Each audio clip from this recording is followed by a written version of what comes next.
podcast is presented by Eastern Eagle Entertainment in association with Z Institute of Media Arts, Hyderabad. ఈ రోజు మన guest doctor గోనలింగరాజు గారు. Sir నమస్కారం.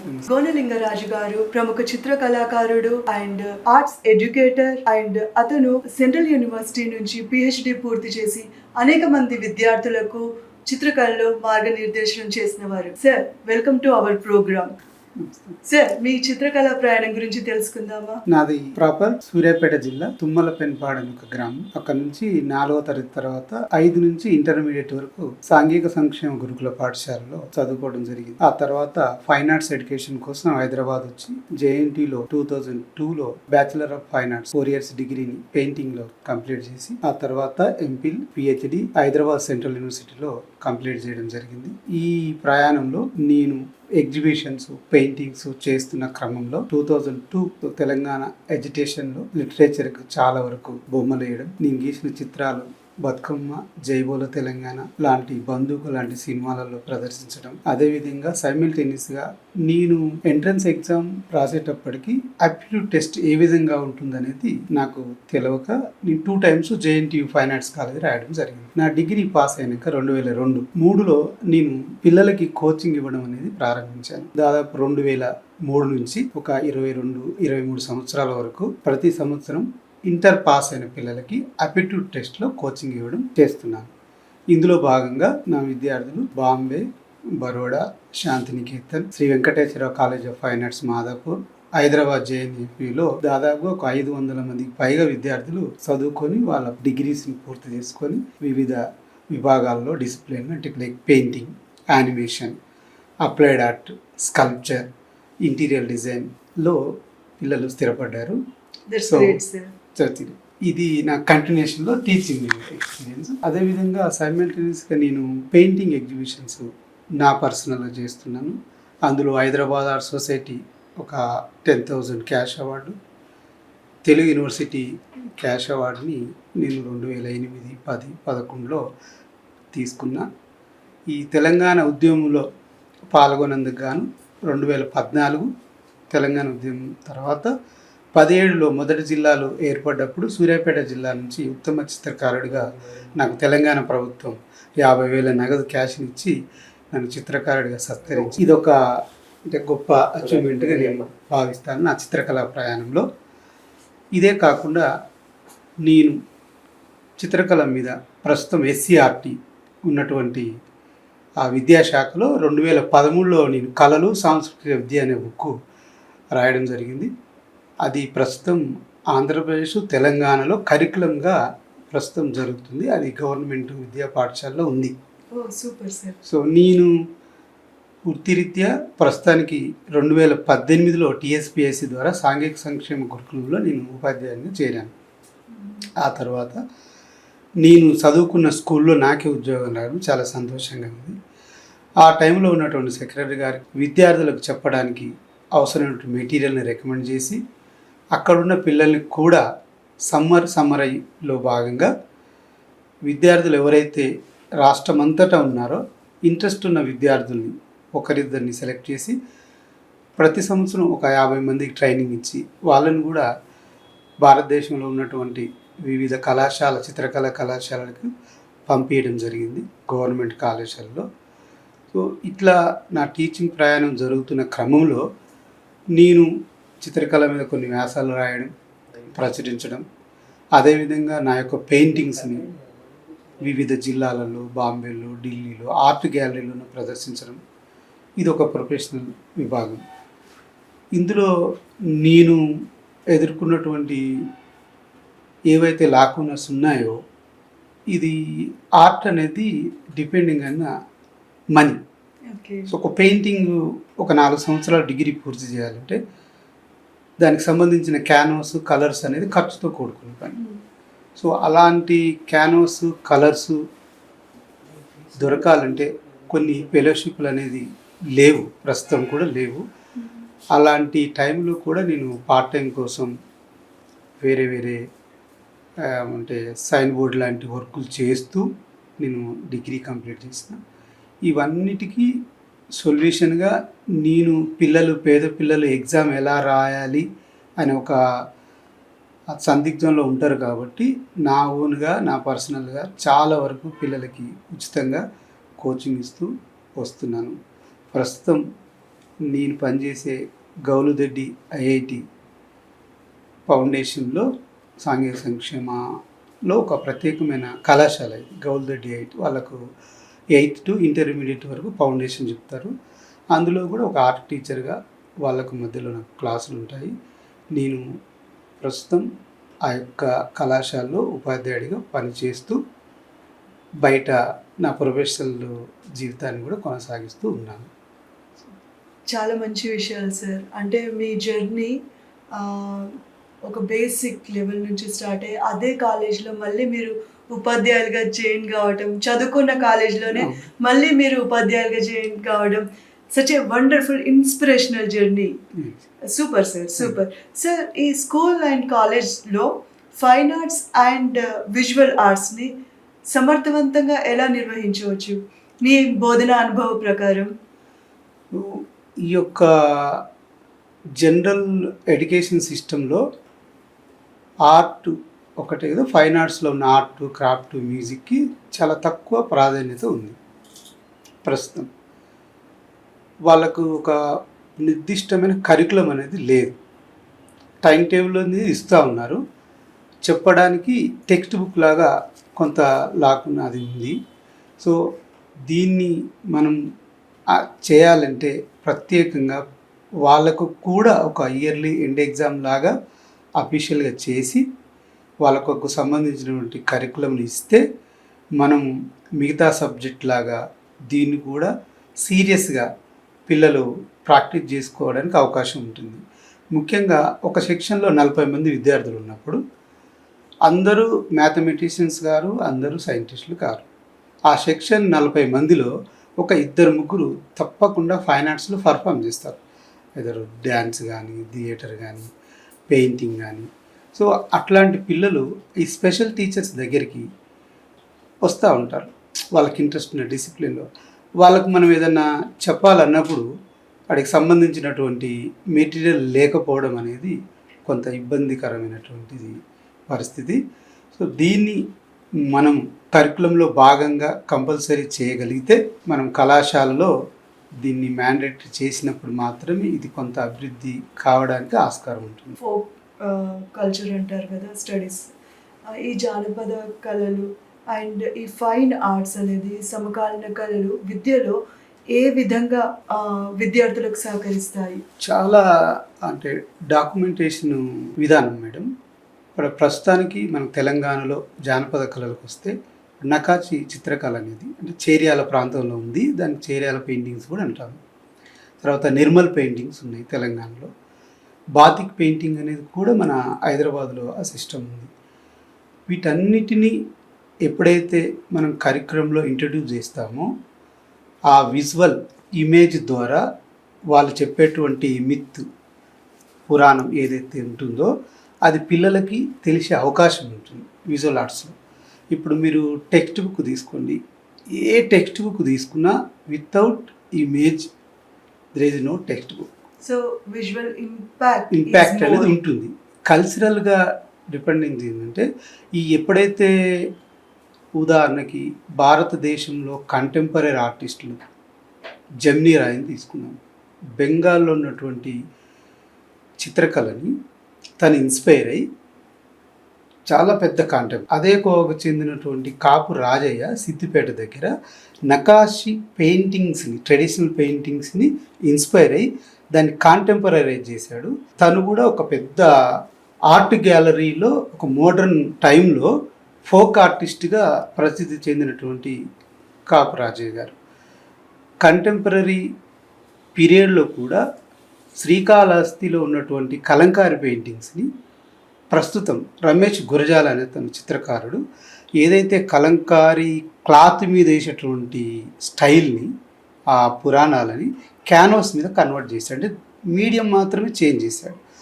ఆ medium change చేయడం వల్ల దాదాపుగా ఒక చిన్న A4 సైజ్ పెయింటింగ్ని తను ఇప్పుడు 1,00,000 రూపాయలకు అమ్మగలుగుతున్నారు. Because of traditional culture inspiration.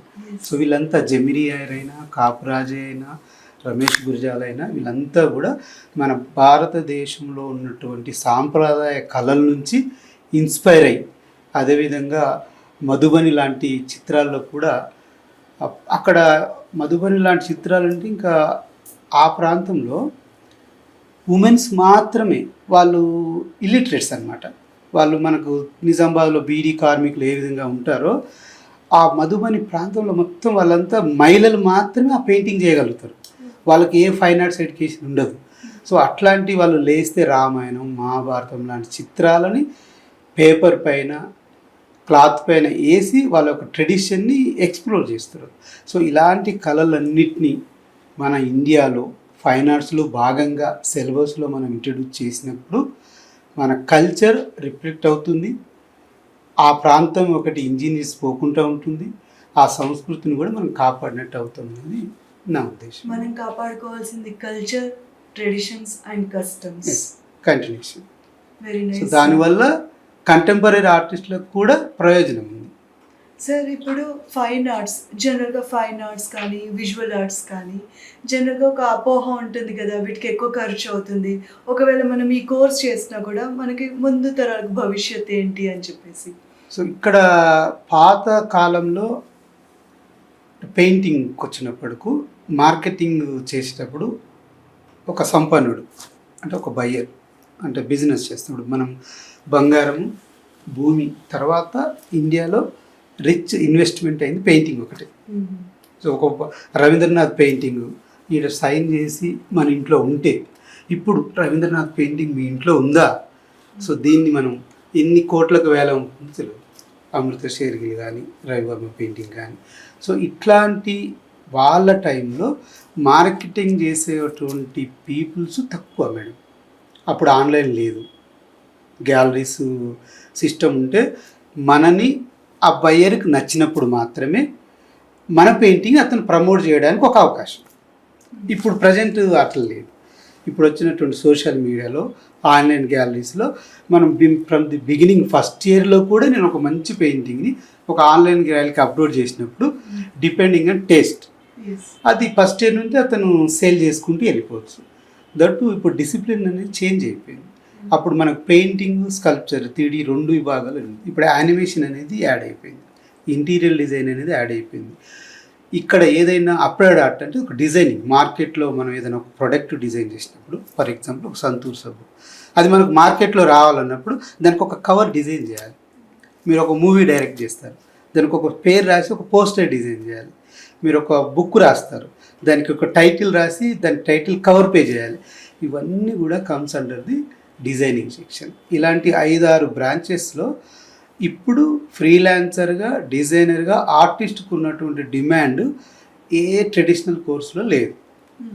ఎక్కడైతే డిజైనింగ్ బేసిక్ సెన్స్ ఉంటుందో పిల్లలు హైయర్ ఎడ్యుకేషన్లో కూడా నిఫ్ట్, ఎన్ఐడి లాంటి వాటికి కూడా ఇప్పుడు స్కోప్ ఉన్నటువంటి education fine arts education. Sir, it's all about creativity. Creativity depending on buyer, okay, marketing. So for example నేను కలంకారీ బొమ్మని వేసినప్పుడు అది సేల్ అవుతూ ఉంది. ఎప్పుడైతే సేల్ చేస్తుంటారో బయ్యరు టేస్ట్ ప్రకారమే ఇతను బౌండరీలో అవి చేస్తూ ఉంటాడు, ఎందుకంటే అవి సేల్ అవుతున్నాయి కాబట్టి. అక్కడ కొంత క్రియేటివిటీని తను ఆపుకోవచ్చు. కొంత కంటెంపరీ మోడర్న్ ఆర్టిస్ట్లో ఎక్స్పెరిమెంట్ ఆర్ట్ కూడా ఉంటుంది. సో అట్లా డిపెండింగ్ ఆన్ మార్కెట్లో దాని క్రియేటివిటీని అప్డేట్ చేసుకోవడానికి అవకాశం ఉంటుంది. సార్, ఇప్పుడు స్టూడెంట్స్ కానీ టీచర్స్ కానీ ఈ ప్రదర్శనలు, ఆర్ట్ క్యాంప్స్ ద్వారా వాళ్ళ యొక్క క్రియేటివిటీని ఎలా పెంపొందించుకోవచ్చు? ఇప్పుడు మనకున్న ట్రెడిషనల్ ఫైన్ ఆర్ట్స్ ఎడ్యుకేషన్స్లో కొంత గ్యాప్ ఉంది. ఎందుకు అని అంటే ఇప్పుడు మనం బీటెక్ చేసినప్పుడు కానీ లేదా ఎంబీబీఎస్ చేసినప్పుడు కానీ వాళ్ళ కోర్సులో ఇంటర్న్షిప్ అని ఉంటుంది. వాళ్ళు ఫైనల్ ఏం చేస్తుంటే ఒక హాస్పిటల్ కంపల్సరీ పనిచేయాలి ఎంబీబీఎస్ డాక్టర్ అయినప్పుడు. సేమ్ పెయింటింగ్ పిల్లలకు కూడా ఆ రూరల్ బ్యాక్గ్రౌండ్ నుంచి వచ్చేటువంటి పిల్లలకి తన పెయింటింగ్ గ్యాలరీలో పెట్టి అమ్ముకోవాలి అనే విషయం కూడా తెలియదు. తన 4 years డిగ్రీ అయిపోయేంత వరకు అంటే నేను ఇటువైపు వెళ్ళాలా, లేదు నేను ఒక యాడ్ ఏజెన్సీలో పనిచేసి నాకు ఈ డిమాండ్ ఉంటుంది ఒక యాడ్ ఏజెన్సీలో అనే విషయం కూడా తెలియదు. సో ఇలాంటి వాటిని కూడా ప్రజెంట్ డిగ్రీ ఎడ్యుకేషన్స్లోనే వాళ్ళ పెయింటింగ్ని ఎగ్జిబిట్ చేయటం, వాళ్ళని ఇంటర్న్షిప్ చేయడం అనేది చేర్చగలిగితే తనకు మార్కెట్ అంటే ఏందో అర్థమవుతుంది.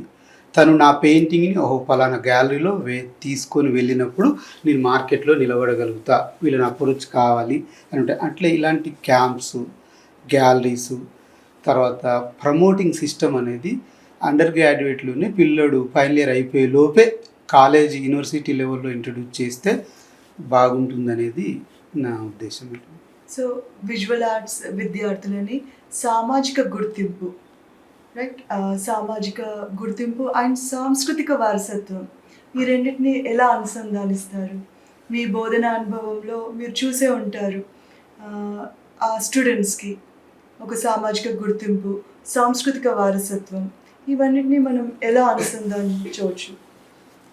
మేడం, సో పెయింటింగ్ క్రియేటివ్ ఫీల్డ్కి వచ్చేటప్పటికి మార్కెట్ అనేది ఆర్టిస్ట్ని డిమాండ్ చేస్తుంది. సో మీరు పెయింటింగ్లో మెచ్యూరిటీ ఉందా, అమెచ్యూరిటీ ఉందా పక్కకు పెట్టేస్తే మీ పెయింటింగ్ అమ్ముడైన కొద్దీ become a big artist. The principles of art అనేది line, shape, form, colour, perspective ఇవన్నీ ఉంటుందా లేదా అనేది సెకండరీ. మార్కెట్లో ఒకసారి క్లిక్ అయిపోతే అతను ఆర్టిస్ట్. సోషల్గా వచ్చినప్పటికీ ఫ్రమ్ ది ఇండిపెండెన్స్ నుంచి మనకు హరిపుర కాంగ్రెస్ ఫోర్సెస్ అని నందలాల్ బోస్ గారు, ఎప్పుడైతే మీరు గాంధీతో తిరిగే దండియాత్ర అని ఉంటుందో అలాంటి పెయింటింగ్స్ అన్నీ కూడా అప్పట్లోనే భరతమాతని నందలాల్ బోస్, తర్వాత చుక్తాయ్ కానీ సాయుధ పోరాటంలో వచ్చినప్పుడు 1930 ఫెమెన్ కరువు వచ్చినప్పుడు సోమనాథ్ హోరే అనే అతను బెంగాల్ నుంచి చాలా పెయింటింగ్ వేశారు. చిత్తప్రసాద్ తెలంగాణ ఉద్యమ సాయుధ పోరాటం పెయింటింగ్స్ కలకత్తాలో ఉన్న కూడా ఇక్కడ వేశారు. అదే క్రమంలో సోషల్గా వచ్చిన గుర్తింపు సోషల్గానే ఉంది పాతకాలంలో. ప్రజెంట్ సోషల్ కూడా కమర్షియలైజ్ అయ్యింది. సో ఫర్ ఎగ్జాంపుల్ నేను సాయుధ పోరాటం అన్నీ చేశాను, కానీ దాని మూవీకి వాళ్ళు తీసుకోవడం వల్ల నాకు కొంత డబ్బు వచ్చింది. వాళ్ళు హరిపుర కాంగ్రెస్ పోస్టర్లు అన్నీ వేశారు అప్పట్లో మార్కెట్లో. నేను కొంతమంది కవర్ పేజీల ద్వారా కూడా ఇన్కమ్ జనరేషన్ అవుతుంది. ఇక్కడ థియేటర్ ఆర్ట్కి, సింగర్కి, పెయింటర్కి ఒక డిఫికల్టీ ఇస్తుంది. ఇప్పుడు సింగర్ జనాలంతా చూస్తారు పాడితే, అప్పుడు పబ్లిక్ యాక్సెప్ట్ చేస్తే మీరు కంపల్సరీ సింగర్ అని యాక్సెప్ట్ చేయాలి. యాక్టరు మూవీ ద్వారా అందరికి తెలుస్తారు కాబట్టి అతన్ని పబ్లిక్ యాక్సెప్ట్ చేస్తారు కాబట్టి మీరు యాక్టర్ని చేయాలి. బట్ పెయింటర్ డిఫికల్టీ ఏంటంటే నువ్వు 4 గోడల మధ్యలో నీ పెయింటింగ్ పెడతావు. ఎవరైతే బయ్యర్ ఉండి నువ్వు ఓకే అని కొనడం ఆరంభమైనప్పుడు మాత్రమే ఇతను పెయింటర్గా ఎస్టాబ్లిష్ అవుతుంది. సో ఇదొక్కటి కమాండింగ్ అనేది ఒక బయ్యర్ చేతిలో ఉంది. అందుకు ఇక్కడ సోషల్, కమర్షియల్ రెండు అనేది ఒక డిఫరెంట్ వేలో వెళ్ళడం జరుగుతుంది. నూతన విద్యా విధానం ప్రకారం ఎన్ఈపి పాలసీ ప్రకారం సార్ ఈ ఫైన్ ఆర్ట్స్ అండ్ సాంస్కృతిక విద్యని మనం ఎలా ప్రోత్సహించవచ్చు? ఈ ఫైన్ ఆర్ట్స్ అండ్ సాంస్కృతిక విద్యని ఎలా చేర్చవచ్చు? ఎన్ఈపి నేషనల్ ఎడ్యుకేషన్ పాలిటీ 2020లో భాగంగా అన్ని సబ్జెక్టులతోటి ఫైన్ ఆర్ట్స్ని ఇంటిగ్రేట్ చేయడం అనేది వాళ్ళు స్టార్ట్ చేశారు. ఆ ప్రస్తుతం బుక్స్ మార్కెట్లో ఉన్నాయి. సిబిఎస్ఈ సిలబస్లో వాళ్ళకి డిస్ట్రిబ్యూట్ అయినాయి. ఆ curriculum integrated with other subject అనే టాపిక్స్లో టీచ్ చేస్తూ ఉన్నారు. నేను దాని కరికులంలో బేసిక్లో 21లో ఉన్నాను. రీసెంట్గా 3 months బ్యాక్ బెంగళూరులో ఫైనలైజ్ కూడా వర్క్షాప్కి వెళ్ళాను. సో ఇందులో ముఖ్యంగా ఏంటంటే ఫర్ ఎగ్జాంపుల్ ఆర్ట్ తీసుకున్నప్పుడు మనకు ఆర్ట్లో basics ABCD lines, shapes and forms, thin line, thick line, circle, oval circle. ఇది 6th క్లాస్లో జామెట్రిక్ మ్యాథ్స్లో ఉంటుంది. మ్యాథమెటిక్స్ స్టార్ట్ అయినప్పుడు మన పెయింటింగ్లో ఆబ్జెక్టివ్ డ్రాయింగ్ అనేది చాలా అంటే పవర్ఫుల్ థీమ్ అన్నమాట. మనకి ఇండియాలో ఏ ఫైన్ ఆర్ట్స్ ఎంట్రన్స్కి వెళ్ళినా కూడా లైవ్ డ్రాయింగ్లో ఒక వస్తువుని మన ముందు ఉంచి జగ్గు, మగ్గు, స్టీలు, చైరు దాన్ని చూస్తూ మనం డ్రా చేయాలన్నమాట. అదొక అపిట్యూడ్ టెస్ట్, 150 మార్క్స్ దానికి. సో అలాంటి ఆబ్జెక్ట్ డ్రాయింగ్ని ఏకాగ్రతతో చూస్తూ ఆ 1.5 hours ఆ స్టూడెంట్ లైట్ ఎక్కడి నుంచి వస్తుంది, షేడ్ ఎక్కడుంది, షాడో ఎక్కడ వస్తుంది అని ఒక అబ్జర్వేషన్ సెన్స్తో తను బ్లాక్ అండ్ వైట్ షేడింగ్ చేస్తాడు. ఇది అప్టిట్యూడ్ టెస్ట్ ఎగ్జామ్ ఆల్ ఇండియాలో దాదాపు. ఆ ఆబ్జెక్ట్ డ్రాయింగ్ అనేది ఒపేక్ ఉంటుంది, ట్రాన్స్పరెంట్ ఉంటుంది, రిఫ్లెక్షన్ ఉంటుంది. స్టీల్ పెట్టినప్పుడు, గ్లాస్ పెట్టినప్పుడు ట్రాన్స్పరెంట్ ఉంటుంది. ఈ ట్రాన్స్పరెంట్ ఒపేక్ ఆబ్జెక్ట్ అనేది వాళ్ళకి ఫిజిక్స్లో మ్యాటర్ అనే సబ్జెక్ట్లో ఉంటుంది. సో మ్యాథ్స్, సైన్స్, సోషల్కి వచ్చేటప్పటికి ఒక టీచరు ఒక జియోగ్రఫికల్ లెసన్ చేయాలన్నప్పుడు తన బోర్డు మీద ఒక మ్యాప్ డ్రా చేయాలి. World map, India map, geographical identification. అక్కడికి మనకు ఆర్ట్ కనెక్ట్ అవుతుంది. పోయెట్ లిటరేచర్లో కూడా ఇలస్ట్రేషన్స్ తోటి మనం ఎక్స్ప్లెయిన్ చేస్తాం. ఇట్లా ఉన్నటువంటి ఇంటిగ్రేటెడ్ విత్ అదర్ సబ్జెక్ట్ అనేటువంటి అన్ని సబ్జెక్టులతోటి 5th to 10th వరకు ఎన్ఈపి ఇంప్లిమెంట్ చేస్తుంది. బుక్స్ పబ్లిష్ అయింది, కాకపోతే ఇంప్లిమెంట్ అవుతుందా కాలేదని తెలియదు. అది స్టేట్ వర్క్ లేదు, సెంట్రల్ లెవెల్లోనే ఉంది. సో దాన్ని మనం స్టేట్లో ఇన్కార్పొరేట్ చేసుకోవాలి. సో దాన్ని కూడా మనం ట్రాన్స్లేట్ చేసి ఎస్సీఆర్టీ ద్వారా ఈ ఆర్ట్ ఇంటిగ్రేటెడ్ అదర్ సబ్జెక్ట్ అన్నారు. సో ఎందుకు వాళ్ళకు లాభం అంటే, ఒక పర్ఫామ్ చేసేటప్పుడు డైలాగ్ బట్టి పట్టాలి. మనం బ్యాట్ చేస్తున్నప్పుడు తనకు ఒక మెమొరీ అవసరం. ఒక పెయింటింగ్లో నువ్వు టాపిక్ ఫెస్టివల్ రాజే అన్నప్పుడు వాడు ఫెస్టివల్ ఏంటి, బోనాలు అంటే ఎక్కడ ఉంటారు, డప్పు కొట్టేవారు ఎక్కడ ఉంటాడు, యూరుడు ఎక్కడ ఉంటాడు, అన్నీ వాడు మెమరైజ్ చేసుకుంటూ ఉంటాడు. సో డైలాగ్ మెమరైజ్ చేస్తూ ఉంటారు. It's can help to regular education. వాడు ఏదైతే రాసి గుర్తుపెట్టుకోవాలనుకున్న ఒక మెమొరీ డెవలప్మెంట్ అనేది ఈ కళలని చాలా హోలిస్టిక్ డెవలప్మెంట్ ఉంటుంది వీటి ద్వారా. సో ఇవి బాగా హెల్ప్ చేస్తాయి. వాడు ఎప్పుడైతే మానసికంగా చదివి రాసి ఏదైతే ఉంటుందో అక్కడ ఇవన్నీ కూడా వాడికి రిలాక్సేషన్గా, తన మెంటల్ డిస్టర్బెన్స్ కాకుండా ఇవి హెల్ప్ చేయడంతో పాటు సబ్జెక్ట్ కూడా హెల్ప్ అవుతుంది. తను ఏది practical approach to education. So background దీనికి ఎప్పుడైతే మనం ఒక లీజర్గా తను మనం ఎంకరేజ్ చేస్తామో అవన్నీ వాడికి తెలియకుండానే రాయడం గుర్తుంటుంది, చదవడం గుర్తుంటుంది. ఎందుకంటే this depending on memory, observation, ఏదైనా fine dance, theatre, performing, painting వాడంతా మెమొరీలో వస్తుంది. అది తప్పకుండా ఇంటిగ్రేటెడ్ చేసినప్పుడు రెగ్యులర్ స్టడీస్లో తప్పకుండా ప్లస్సే, మైనస్ అయితే ఉండదు. అవును సార్. ఇప్పుడు మీరు అన్నారు కదా, ఏదైనా పెయింట్ వేయాలన్నా, ఏదైనా డ్రా చేయాలన్నా కూడా ఫస్ట్ మెమరైజ్ చేసుకోవాలి ఆ కళ గురించి. సపోజ్ ఒక బతుకమ్మ ఫెస్టివల్ జరుగుతుంది, మనం ఒక యాక్టివిటీ ఇచ్చాం, బతుకమ్మ ఫెస్టివల్ ఐ మీన్ ఆ డ్రాయింగ్ వేయమని చెప్పేసి. ఫస్ట్ ఆఫ్ ఆల్ అది ఊహించుకోవాలి, ఇమాజినేషన్. నెక్స్ట్ అది ఇంప్లిమెంట్ చేయాలి పేపర్ పైన. సో బతుకమ్మ ఎలా ఉంటుంది, అసలు అక్కడి నుంచి స్టార్ట్ అవుతుంది సార్ క్యూరియాసిటీ. అసలు ఈ బతుకమ్మ ఫెస్టివల్ అంటే ఏంటి, ఎక్కడ ఆరిజిన్ అయింది, దీని ఇంపార్టెన్స్ ఏంటి, ఫెస్టివల్ ఇంపార్టెన్స్తో సహా అన్నీ నేర్చుకుంటారు. Just because of this fine arts, right? So it should be implemented in education policy. అది ఇంప్లిమెంట్ అవుతుంది. It is already implemented. 10th 5th class to intermediate వరకు ఆర్ట్ విత్ ఇంటిగ్రేటెడ్ లెసన్స్ అనేది publish అయింది. So ఆ books నేను చూశాను పర్టికులర్గా. ఇప్పుడు ఉన్నాయి NCERT books published by NCERT. State government దాన్ని ఇంకా ట్రాన్స్లేట్ చేసుకొని మన రీజనల్ లెవెల్లో పబ్లిష్ చేయాల్సి ఉంది.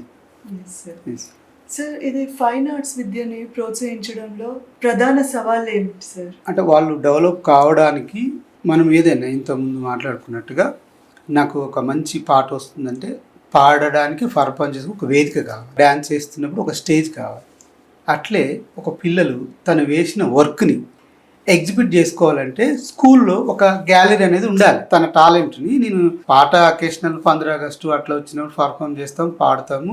ఆ రోజుకి అతను పర్ఫామ్ తెలిసిపోతుంది. ఏ ఆర్టిస్ట్గా, ఫోటోగ్రాఫర్గా తన వర్క్ విజువల్ ఇమేజ్ని డిస్ప్లే చేయాలంటే స్కూల్లో ఒక ఆర్ట్ గ్యాలరీ లాగా స్పేస్ అనేది వాళ్ళకి స్కూల్ లెవెల్లోనే ఉండాలి. వాళ్ళకు ఒక స్టేజ్ ఫియర్ పోవడానికి స్టేజ్ ప్రాక్టీస్ అనే ఒక అవకాశం ఆ స్కూల్ లెవెల్లోనే ఉండాలి. రెండోది ఏంటంటే పర్టికులర్గా వాళ్ళకు ఉన్నటువంటి పీరియడ్స్ ఉంటాయి. మాకు యాజ్ ఏ బీయింగ్ ఏ టీచర్గా 24 పీరియడ్స్ ఉంటాయి. మనం వీక్లీ ఆ పీరియడ్స్ని వాళ్ళకు మనం ఇవ్వగలిగితే సో వాళ్ళు వెళ్ళి వాళ్ళ సబ్జెక్టుని టీచ్ చేసుకోవడానికి ఉంటుంది. సో అట్లాంటి అవకాశాలు పర్ఫామ్ చేసుకోవడానికి స్పేస్ ఇవ్వాలి. ద సేమ్ టైం వాళ్ళు పర్ఫామ్ చేసుకొని డాక్యుమెంట్ చేసుకోవడానికి అవకాశం కూడా ఇవ్వాలి. వాళ్ళ క్లాసెస్ కూడా వాళ్ళకి ఇచ్చినప్పుడు కొంత పిల్లలలో ఉన్నటువంటి క్రియేటివిటీని మనం బయటకు తీసే అవకాశం ఉంటుంది. So any form of art integrated in education system. So to understand, to observe, to memorize, to get to know about their traditions. కదా సార్? సో సార్ భారతీయ కళా విద్యా భవిష్యత్ గురించి మీ దృష్టికోణం ఏమిటి? మీరేం సలహా ఇస్తారు స్టూడెంట్స్కి కానీ టీచర్స్కి కానీ ఈ ఫైన్ ఆర్ట్స్ గురించి, ఫైన్ ఆర్ట్స్ ఎడ్యుకేషన్ గురించి? సో ప్రస్తుతం ఉన్న సమయంలో యూత్కి ఓటమికి గెలుపుకి అలవాటు కాని తత్వం ఉంది. ఇప్పుడు మనకంటే ముందు తరం వాళ్ళు ఆట ఆడుకునేవాళ్ళు గేమ్స్. తను ఎవరో ఒకరే గెలుస్తారు, ఒకరు ఓడిపోతారు. వాడు స్కూల్ లెవెల్ నుంచి స్పోర్ట్స్లో ఆడుతున్నప్పుడు ఓటమిని అంగీకరించే గుణం వచ్చింది. వాడు ఓడిపోవడం అనేది కొంత అలవాటు చేసుకుంటాడు. ఇట్స్ సేమ్ ఫైన్ ఆర్ట్స్ అనేది ఉన్నప్పుడు మాత్రమే తను క్రూయల్ మైండ్ నుంచి కొంత పాజిటివ్ మైండ్కి, అంటే ఓటమి గెలుపులు, బాధ, తర్వాత ఒంటరిగా ఉన్నప్పుడు తన ఎక్స్ప్రెషన్ ఒక పెయింటింగ్ వేసి పెయింటింగ్ ద్వారా ఎక్స్ప్రెస్ చేయగలుగుతాడు. ఒక ఫోటోగ్రాఫర్ ఫోటో తీసి ఎక్స్ప్రెస్ చేయగలుగుతాడు. ఒక పర్ఫార్మ్ అట్లా, అంటే తన మానసిక ఒత్తిడిని బయటపడేటువంటి అవకాశం ఒక ఫైన్ ఆర్ట్స్కు మాత్రమే ఉంది. సో ఇలాంటి అవకాశాలు అనేది ఉండాలి. ప్రజెంట్ పిల్లలకి రెగ్యులర్ 24 hours అకాడమిక్ పడిన తర్వాత ఒకవేళ తను ఫెయిల్ అయినా కూడా దాన్ని నెగిటివ్గా తీసుకున్నటువంటి అవకాశం ఎక్కువ ఉంది. ఎప్పుడైతే మనం ఫైన్ ఆర్ట్స్ స్కూల్లో తన క్రియేటివిటీని మనం అలవాటు చేస్తామో తనకు గెలుపు ఓటములు, సంతోషము, painting, expression the way the different mediums అనే ఒక విధానం తెలుస్తుంది. కాబట్టి తను స్తబ్దంగా ఉండగలుగుతాడు. మనం ఇతర దేశాల్లో జమాన్కి వెళ్ళినా, జర్మనీకి వెళ్ళినా, అమెరికాకి వెళ్ళినా, ఫిన్లాండ్కి వెళ్ళినా వాళ్ళు ఈక్వల్గా ప్రైమరీ క్లాస్ నుంచి డిగ్రీ వరకు ఫైన్ ఆర్ట్స్ సిలబస్ని కంటిన్యూ చేస్తున్నారు. సో అట్లాంటి అనేది మన దగ్గర కూడా పార్ట్లు అయినప్పుడు మాత్రమే కొంత డెవలప్మెంట్ అనేది స్టూడెంట్, అంటే నువ్వు ఇప్పుడు పెయింటింగ్, డ్రాయింగ్ అనేది not only painter. So for example వాడు సైన్స్ తీసుకుందాం అనుకోండి, బయో సైన్స్, వాడికి 100 మార్క్స్లో 25 మార్క్స్ డయాగ్రామ్స్కి ఉంటుంది. వాడికి ఆర్ట్ డ్రా చేయడం రావాలి, మనం గుండె డైజెస్ట్ సిస్టమ్ రావాలి, కన్ను డ్రా చేయడం రావాలి, ఆ ఫ్లవరు ఉంటాయి. అవన్నీ డ్రాయింగ్ అనే భయం పోవాలి అంటే ఫస్ట్ పెన్సిల్ అనే భయం పోగొట్టాలి మనం. ఆ పెన్సిల్ అనేది పోగొట్టాలంటే వాడికి డ్రాయింగ్ అనేది కొంత మనం అవకాశం ఇవ్వాలి. ఇచ్చినప్పుడు వాడు బాగా చదివేవాడు కూడా ఆ డయాగ్రామ్ని వాడు ఆన్ స్టడీలో ఇంప్లిమెంట్ చేసుకోగలుగుతాడు. వాడు పెద్ద డాక్టర్ అయినా కూడా మీరు నా దగ్గర క్లయింట్ వచ్చినప్పుడు వాడు ఇట్లా వేస్తాడు, ఇక్కడ డ్రా చేసి ఇక్కడ ఇయర్కి ఇన్ఫెక్షన్ ఉంది అమ్మా నీకు ఇక్కడ చేయాలి అంటే వాడికి డ్రా చేయడం రావాలి. బీయింగ్ ఏ డాక్టర్ కూడా ఇంజనీరింగ్కు నువ్వు ఆర్కిటెక్చర్కి అయినా టీడీ ఎలివేషన్ రావాలి, ఎన్ఐడికి పోయినా బేసిక్ డిజైన్స్ కావాలి, ఫ్యాషన్ డిజైన్కి పోయినా కూడా నీ డిజైన్ కాస్ట్యూమ్ అనేది ఫస్ట్ పేపర్ మీద చేస్తాం మనం డ్రాయింగ్స్, తర్వాతనే 3D, తర్వాతనే ప్రొడక్షన్. సో ఇట్లా ఫైన్ ఆర్ట్స్ అనేది అన్నిట్లో ఇన్వాల్వ్ అవుతుంది, అన్నిట్లో ఇంటర్లింక్ ఉంది. కాబట్టి మన దేశంలో కూడా దీన్ని నెగ్లెక్ట్ చేయకుండా వాళ్ళకి కావాల్సిన రీసోర్సెస్ ఇచ్చి మెటీరియల్ రిలేటెడ్ ఇది అంటే ఇన్వెస్ట్మెంట్, ఒక పెన్సిల్, పేపరు, కలరు, క్యాన్వాస్తో పాటు టైము, స్పేస్ ఇచ్చినప్పుడు మనకు కూడా అందరం హోలిస్టిక్ డెవలప్మెంట్, పిల్లోడు కూడా పాజిటివ్ నెగిటివ్కి అలవాటు పడతాడు అనేది. సార్ మీరు చెప్పినట్లు ఫైన్ ఆర్ట్స్ కానీ కళలకు సంబంధించి ఏ విద్య కూడా భావ వ్యక్తీకరణ మాత్రమే కాదు, విద్య, సృజనాత్మకత అండ్ ఓవరాల్ డెవలప్మెంట్, సమగ్ర వృద్ధి. ఎస్ సార్, మీ విలువైన సూచనలు, ఆవిష్కరణలు మాతో పంచుకున్నందుకు మా హృదయపూర్వక ధన్యవాదాలు sir. Thank you sir, thank you. So viewers, what we have learned today is fine arts or any form of art is not about only expressing yourself expressing the education. It's not about that. Overall development of your growth, your education and everything. తర్వాతి ఎపిసోడ్లో మళ్ళీ కలుసుకుందాం ఆర్టెడ్ ఇండియాలో భారతీయ సాంస్కృతిక వారసత్వం and కళల ప్రాముఖ్యత గురించి చర్చిస్తూ.